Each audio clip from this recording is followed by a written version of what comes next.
नमस्कार दोस्तों, मैं हूं अजय और आप देख रहे हैं अपना चैनल गुप्ता एजुकेशन क्लासेज। आज की क्लास में हम लोग देखेंगे वर्गमूल कैसे निकालते हैं। तो वीडियो में शुरू से लेकर लास्ट तक बने रहे। तो चलिए आज की क्लास शुरू करते हैं। सबसे पहले फ्रेंड, ये हमको जानना जरूरी है किस संख्या का वर्गमूल निकलेगा और किस संख्या का वर्गमूल नहीं निकलेगा। तो चलिए सबसे पहले हम लोग इसके बारे में देख लेते हैं, उसके बाद वर्गमूल निकालना सीखेंगे। तो देखिए फ्रेंड, यहाँ पर हम लिख दे 6 7 8 5, यहाँ पर लिख दे 7 8 3 2। इसका वर्गमूल निकलेगा कि नहीं, इसका वर्गमूल निकलेगा कि नहीं, अभी ये हमको पता नहीं है। तो आखिर कैसे पता चलेगा इसका वर्गमूल निकल सकता है कि नहीं। तो देखिए फ्रेंड, यहाँ पे अगर वर्गमूल के पहला अंक 2 3 7 8 आ जाए, उसका वर्गमूल पूरा नहीं निकल सकता है। जैसे में हम ले लें यहाँ पे 5 7 3 8, बोले इसका वर्गमूल निकालिए। तो यहाँ पे पहला अंक जो है 8 आ चुका है। पहला अंक अगर 2 3 7 8 में से कुछ भी हो तो उसका वर्गमूल हम नहीं निकाल सकते हैं। यहाँ पर देखिए फ्रेंड, अगर वर्गमूल निकाल रहे हैं, अगर संख्या के विषम स्थान तक 0 हो, उसका भी वर्गमूल पूरा नहीं निकल सकता है। अब विषम स्थान क्या होता है, तो विषम संख्या तो आप लोग जानते ही होंगे, वैसी संख्या जो 2 से विभाजित ना हो विषम संख्या कहलाती है। अब देखिए यहाँ पे मान गए, यहाँ पर हम लिख दे 3 2 7 0, बोले इसका वर्गमूल निकालिए। तो ये होता है इकाई यानी एक तो विषम संख्या है तो इसका वर्गमूल नहीं निकलेगा। यहाँ पर हम लिख दे 7 8 3 0 0 0, बोले इसका वर्गमूल निकालिए। तो इसका वर्गमूल नहीं निकलेगा क्योंकि 1 2 3 तो मेरा विषम संख्या हो गया, तो इसका वर्गमूल नहीं निकलेगा। अगर यहाँ पे 2 0 रहता तो 1 2 मेरा सम संख्या हो जाता, तो इसका वर्गमूल निकल जाता। तो विषम स्थान का मतलब हो गया इकाई स्थान पे या तीसरा स्थान पे या 5वां स्थान पे या 7वां स्थान पे इस तरह से 0 आ जाए तो उसका वर्गमूल नहीं निकल सकता है। अगर 2 0 रहे तो इसका वर्गमूल निकल जाएगा। अगर इसमें 3 0 आ जाए तो 1 2 3 तो विषम संख्या है, विषम स्थान तक 0 हो गया तो इसका वर्गमूल क्या आ जाएगा, नहीं निकलेगा। देखिए फ्रेंड, एक और, अगर वर्गमूल निकाल रहे हैं जिस संख्या का, मान गए यहाँ पर हम वर्गमूल निकाल रहे हैं 7 5 3 और 5, इसका वर्गमूल मान गए हम निकाल रहे हैं।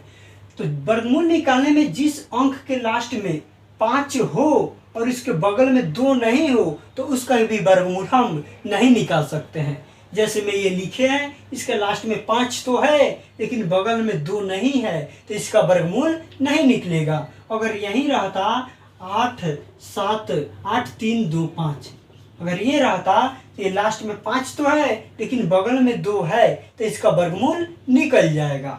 उम्मीद है आपको फ्रेंड ये समझ में आ गया होगा। तो चलिए देखते हैं अब वर्गमूल कैसे निकालते हैं। तो देखिए फ्रेंड, यहाँ पे हम पहला ले रहे हैं 1444। तो देखिए फ्रेंड, वर्गमूल निकालने के लिए हम 10 के अंतराल पर सोचेंगे। कब? जब वर्गमूल के अंदर 4 अंक हो तब।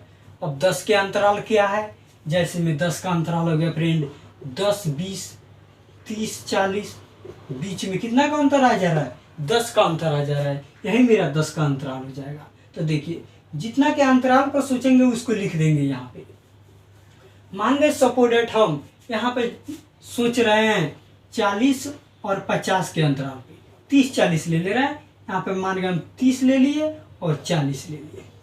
आप लेकर देख सकते हैं किसके बीच में आएगा। मान गए हम 30 और 40 ले लिए, इसी तरह से 40 50 50 60 लेकर देखेंगे। अब यहाँ पे जो लेंगे उसका स्क्वायर करके नीचे लिख देंगे।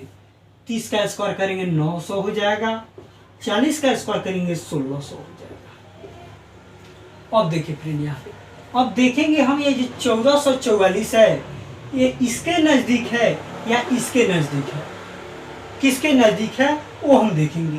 तो देखिए फ्रेंड, यहाँ पे ये 900 है, ये 1444 है, यहाँ पे 1600 है, 1444 है। तो यहाँ पे नज़दीक तो ये 1444 1600 के नज़दीक दिख रहा है, 1600 के नज़दीक ये है। तो हम यहाँ पे 40 लेंगे, 40 लिख दिए। अब हम 40 के पीछे जाएंगे क्योंकि यहाँ पे 30 है। तो देखिए ये 40 का पहला अंक का सिर्फ स्क्वायर करके देखिएगा। अगर पहला अंक के स्क्वायर करने पर अगर ये 4 मिल जाए तो वही आंसर हो जाएगा। तो 40 लिए तो 0 का स्क्वायर करेंगे 0 हो जाएगा। पहला अंक हमको 4 चाहिए। अब हम लेंगे इसमें 39, 30 तक जाना है इसलिए पीछे जा रहे हैं। अब 9 का स्क्वायर करेंगे 81 हो जाएगा। पहला अंक ये कर रहा है लेकिन पहला अंक हमको 4 चाहिए, तो यहाँ पे मेरा 39 भी नहीं होगा। यहाँ पर लेंगे 38, 38 का स्क्वायर करें 8 का स्क्वायर करेंगे 64 हो जाएगा। पहला अंक 4 मिल गया और यहाँ पर भी पहला अंक क्या है 4 है, तो यानी कि इसका वर्गमूल मेरा क्या हो जाएगा 38 हो जाएगा। यही मेरा क्या हो जाएगा ये आंसर हो जाएगा। देखिए फ्रेंड एक और क्वेश्चन देखते हैं। यहाँ पर ले लिए मान गए हम वर्गमूल में 2304। अब इस 10 के अंतराल पर सोचेंगे, कुछ भी सोचिए। मान गए यहाँ पर हम 40 और 50 ले लिए। 40 का करेंगे 1600 हो जाएगा, 50 का करेंगे 2500 हो गया। ये तो 1600 और 2500 के बीच में 2304 आ गया, ठीक है। लेकिन मान गए अगर हम 30 और 40 लिए रहते तो ये हो जाता 900 और ये हो जाता 1600। 30-40 लिए रहते। अब 900 और 1600 के बीच में 2304 नहीं आएगा, तो इसको हम नहीं लेंगे। हम फिर आगे लेकर देखेंगे। तो हम लेंगे 40-50। तो 40-50 लेंगे तो 1600 और 2500 के बीच में 2304 आ जा रहा है।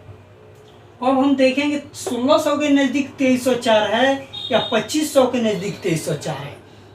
जिसके नज़दीक होगा उसको हम लेंगे। अगर मान गए इसके नज़दीक रहेगा तो हम 40 से ऊपर लेंगे, 40, 41, 42, 43 इस तरह से लेंगे क्योंकि 50 तक जाना रहेगा। अगर इसके नज़दीक आए तो फिर हम इस 50 को लेंगे और इसके पीछे जाएंगे 49, 48, 47 क्योंकि 40 तक जाना रहेगा। तो देखिए फ्रेंड यहाँ पे 2304 है, तो ये 1600 के नज़दीक 2304 होगा या 2500 के नज़दीक 2304 होगा। सबसे पहले ये पता लगाएंगे। तो देखिए यहाँ पे 1600 में 700 जोड़ेंगे तब इसके नज़दीक जाएंगे, लेकिन 2300 में 200 जोड़ देंगे तो 2500 के नज़दीक चले जाएंगे। तो सीधी सी बात है, इसका नज़दीकी कौन है ये है। तो यहाँ पे हम 50 ले लेंगे, 50 ले लेंगे क्योंकि 2304 जो है 2500 के नज़दीक है। तो यहाँ पे ये वाला हम 50 लेंगे। अब हमको इसके पीछे जाना पड़ेगा क्योंकि 40 तक जाना है। तो देखिए यहाँ पे 40 के पहले हो जाएगा तो वहीं मेरा आंसर हो जाएगा। अब 0 का स्क्वायर करेंगे 0 हो जाएगा, लेकिन लास्ट में 4 लाना है। अब यहाँ पे 49 लेंगे, 9 का स्क्वायर करेंगे 81 हो जाएगा। इसका 81 होगा तो पहला अंक कर रहा है लेकिन हमको 4 चाहिए, ये भी नहीं होगा। 48 लेंगे, 8 का स्क्वायर करेंगे 64 हो जाएगा। पहला अंक 4 है, यहाँ पर भी मेरा पहला अंक 4 है, तो इसका आंसर वर्गमूल यानी इसका क्या हो जाएगा 48 हो जाएगा। यही मेरा आंसर हो जाएगा। उम्मीद है आपको वर्गमूल निकालना आ गया होगा। तो चलिए रहने देते हैं, आज के लिए इतना ही। फिर मिलते हैं अगले क्लास में।